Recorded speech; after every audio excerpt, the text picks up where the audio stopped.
Okay, so when we last left off, we identified those goals, what we want to go for. All right, so this is part 2, and I was just checking the clock. We are right on time, which is an anomaly for me. Yes? Please move the spray bottle. Oh, okay. Thank you. Thank you. All right, so it's an anomaly in that, usually it's like 15, 20 minutes, but, right now this is on time, so I'm very happy. So we're going to go over just a few more things, and then I'm going to turn it over to Gary. All right, so now we've identified, hopefully, that one goal that we want to attain, the big picture, if you will. All right, and then we're also able to zone in on the one thing that we can do within the period of, and I suggested 3 months, that we can do in that time frame that if done, then everything else will start to roll a little bit more seamlessly. I should also mention that you can take that same thing and drill it down even more. What's the one thing I can do today that, if done, will help me to achieve the bigger picture? And you scale it out, basically. You can expand as much as you want, or you can make it as small, even in the moment. I'm going to give you some digital tools in Workshop 3 to help you to get to there. Okay? And if you're thinking big, your trajectory will be different. Okay? Maria gave me a perfect example of this. So I have a goal for my business, and I'm very transparent about where we are. We're over 6 figures, thank God. All right? But that's revenue, that's not necessarily profit. Okay? So we've got a lot of responsibilities, we've got a team that we have to pay, and so on. Okay? My goal is to make it to 250 grand, all right, in a period of 1 year. So Maria comes up to me one day and says, that's not a big enough goal. All right? Says, take that number and double it, and then add a 0 at the end of it. I'm like, $5 million? Sweet. Think of the music party I can throw with that. So, and that's, not necessarily that I'm going to hit that number. I could. I absolutely could. All right? But that helped me to think a little bit bigger in terms of the trajectory. All right? And that's really what we're going for here, trajectory. Okay? Again, in the Stephen Covey book, talks about the things that are urgent and important, the things that are just important. They're not necessarily things that press on our time, but if we do them, they're going to help us to get that big, nice outcome at the end of the road. Big and specific, what can I do to double sales in 6 months? All right? I mentioned to you what my goal is to write a process for everything that is done in Rockland Web Design. We did it 7 years ago. We're going to do it again 7 years later. Okay? But the truth is that I don't have the time to devote to that big goal. So what's the one thing that I can do? Well, quite frankly, I need to go into collections. We have, quite frankly, clients that owe us money. So I'm going to get on the phone and say, hey, it's been a few months. Can we move this along? And I'm going to be nice about it. I'm not but Chase Bank, when I had a credit card many years ago, they were so nice. Every time they called, they were like, you think you could give us, just a little bit, please?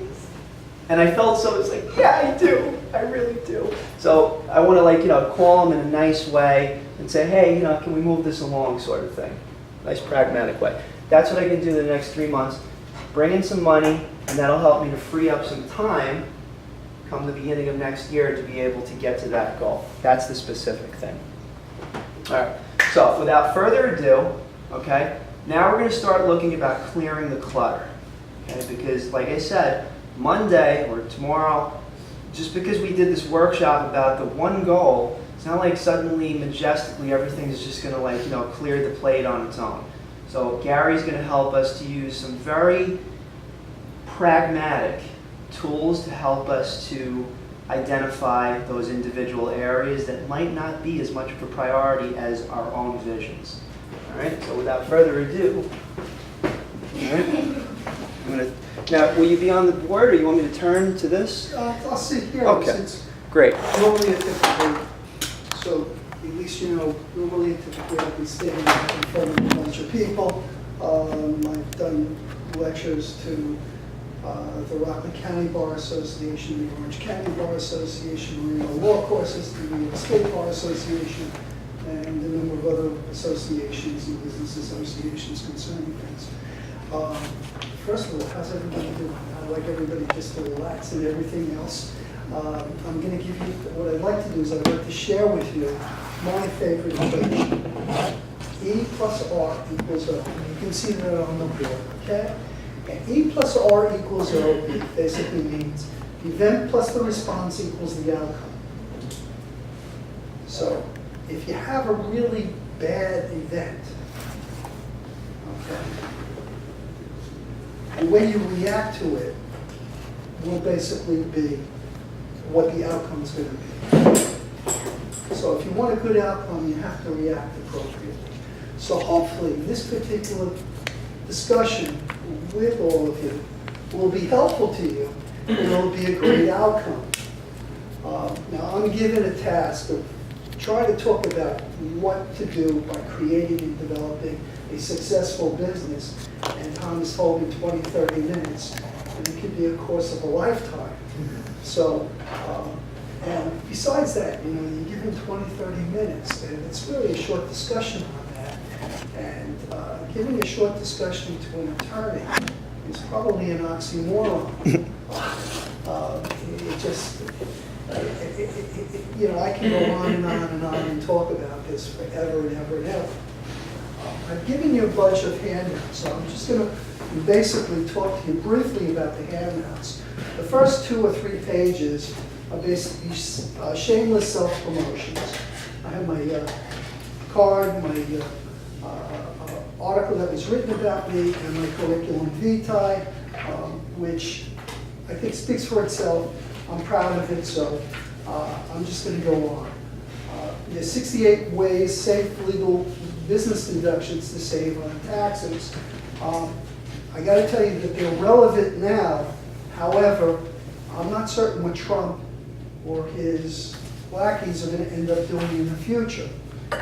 And the experience transformer that I've given everybody is absolutely a wonderful tool on how to decide how are you going to deal with a specific problem. And perhaps maybe we'll do that as an exercise a little later on. And the last is the Pocket Coach, which is both the Experience Transformer as well as the Pocket Coach is both forms are part of what's known as Strategic Coach, a course that I took for approximately 12 to 13 years, going out to Chicago and learning how to run businesses better every 3 months. So it's been a fascinating journey on what I've been doing. At this time, I'd like to also share with you my favorite, absolutely favorite expression. The past is history, the future's a mystery, and the present is a gift. So today, we have a gift to go forward and do whatever we can and take care of yourself and take care of the people that you're most concerned with. One of the things when we talk about it, VIPD2, I've given you an agenda, and the V stands for vision, the I stands for income, the P stands for productivity, the D2 stands for delegating, and dangers, opportunities, and strengths. I'd like to talk about first with you is the vision. And I'm going to share the story of my life with you a little bit. About 16 years ago, I was the senior partner in the firm of Kurtzman, Lipton, Matera, Rapids, Cadell. We probably had the largest law firm in the county. We had a staff of 10 attorneys, approximately 34, 35 people on staff. We had a tremendous equity loan, and I'm sitting with approximately 100, 120 negligence cases, personal injury cases.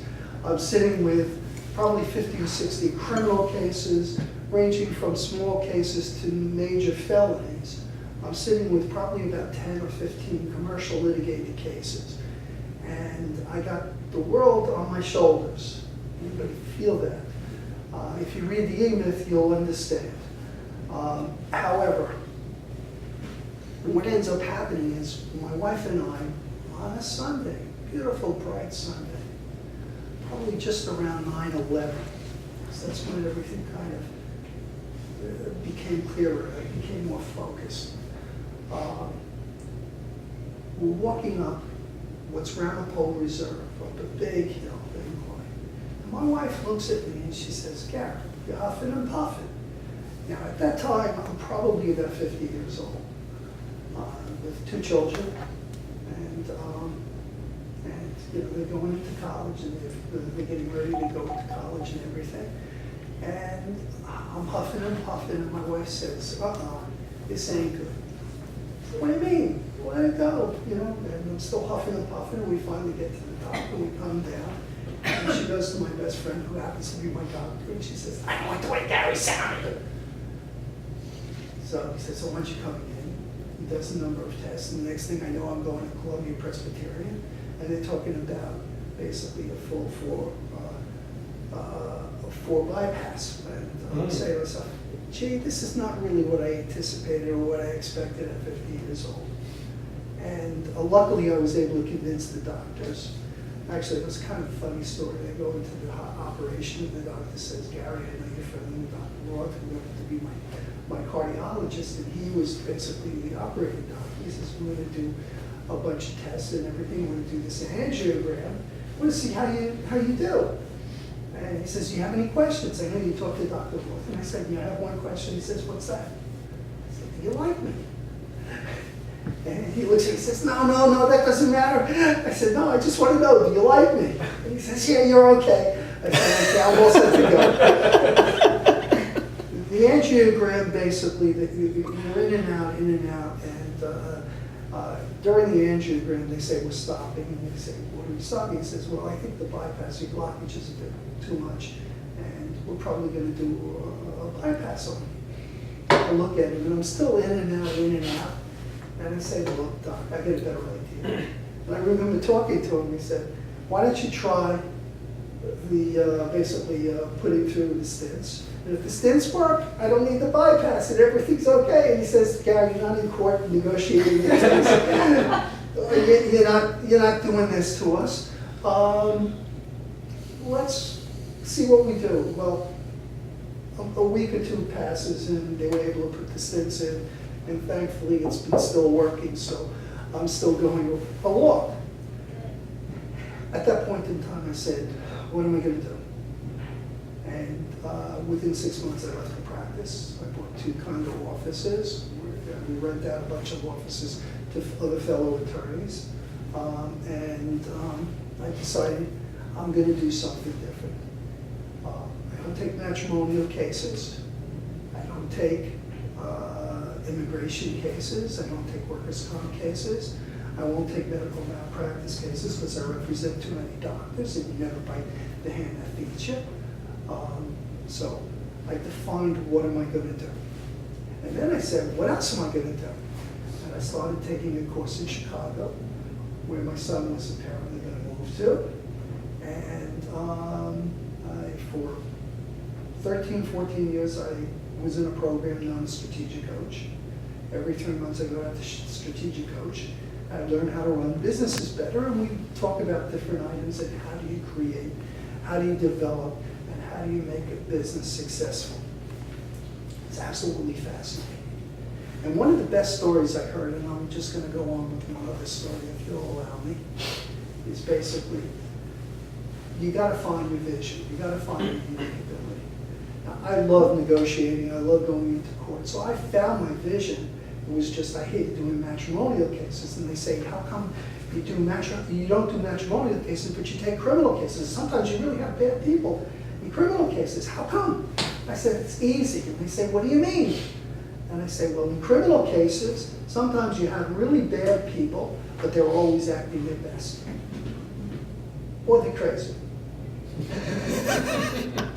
In matrimonial cases, you always have usually you have really good people meaning well, but they're always acting their worst. And I decided early on in my career, I'm not taking any more matrimonial cases. So I had a vision. I had a vision of where I was going. And my vision, we created a little bit more of a vision. My mission statement was to improve people's lives by developing strategic solutions to maximize legal results in business in a cost-effective, well-planned, and efficient manner. That's a long thing to say. And it's real simple. It's ELS, Effective Legal Services.